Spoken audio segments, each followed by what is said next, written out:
Hello everybody and welcome back to another video. So today I'm going to be talking about something in Wings of Fire that I absolutely love.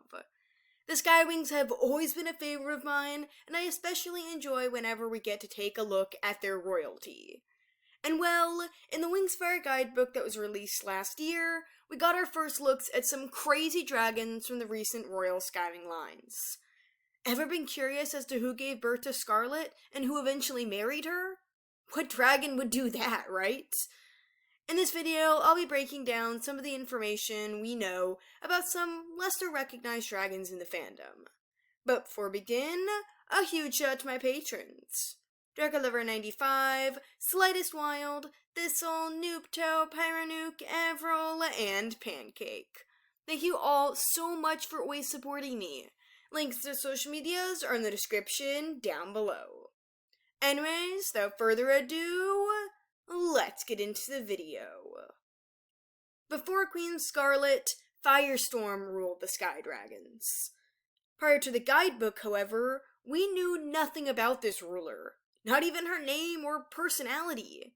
But thankfully, we have a little more to go off of now. And we now know some of where Scarlet got her behavior from. Queen Firestorm was an incredibly vain ruler. She was cruel and often harsh, especially to the daughters she had. Firestorm believed that all dragons were dark, nasty, and selfish on the inside, regardless of what they tried to make others think of them. This mentality honestly reminds me a lot of Queen Wasp, whose excuse for attacking the Leafwings during the Tree Wars is that they would have done it first if Wasp sat around and did nothing.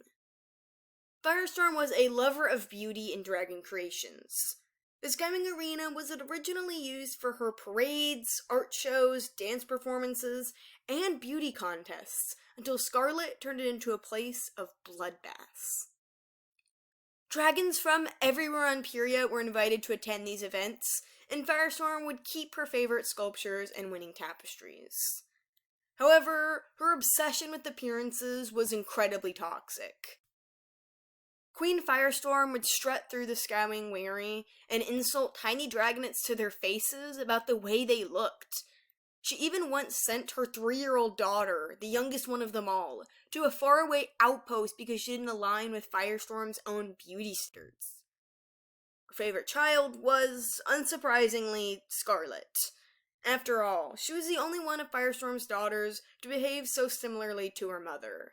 Scarlet was vain, ruthless, and manipulative, things Firestorm encouraged. But more so than her mother, Scarlet had an insane bloodlust that would never be truly satisfied. Queen Firestorm was killed during Scarlet's own wedding by this maniacal dragon herself. Her daughter challenged her right there as a show of power, and won the duel, then proceeded to be with her then-lover. But wait, who in the world would want to marry Scarlet? I mean, the most deranged, selfish dragon in the palace had someone who wanted to be with her forever? And well, that's where Canyon comes in. Canyon grew up in the SkyWing Palace, as his family was considered very noble. Many dragons from his line had married royalty in the past, and Canyon believed himself to be handsome and charming enough to get a marriage with Scarlet. Now, why exactly did he like her?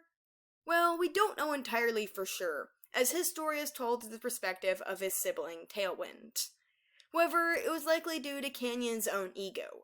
I mean, marrying a princess, who is basically guaranteed to be the future queen, would give anyone a lot of status and attention.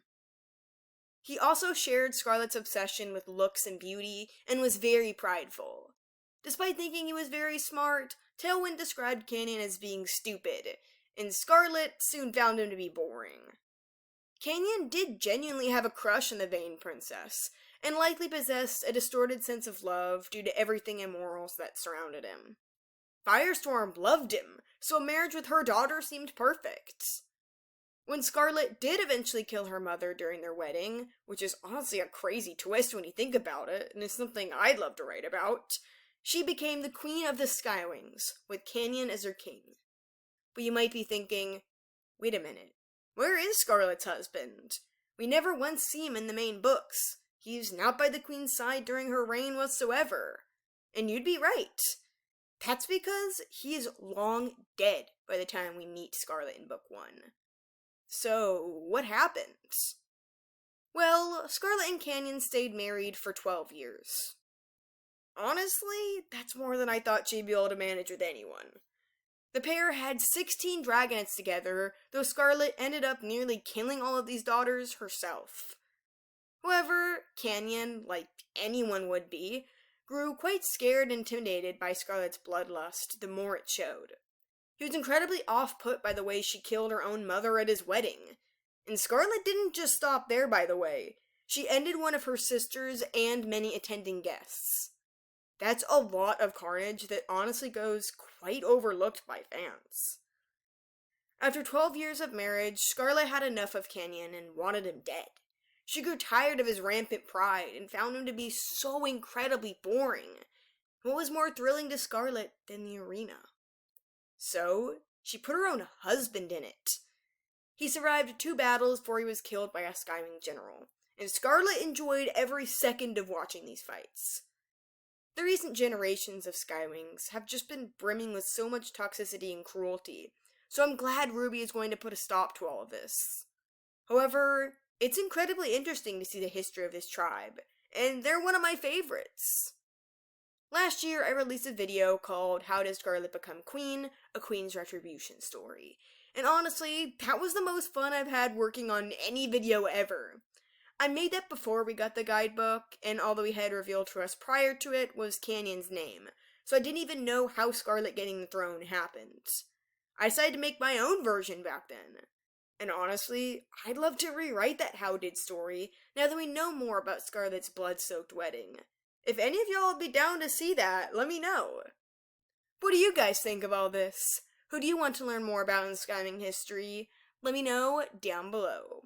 Thank you all so much for watching, and I'll see you in the next video. Bye.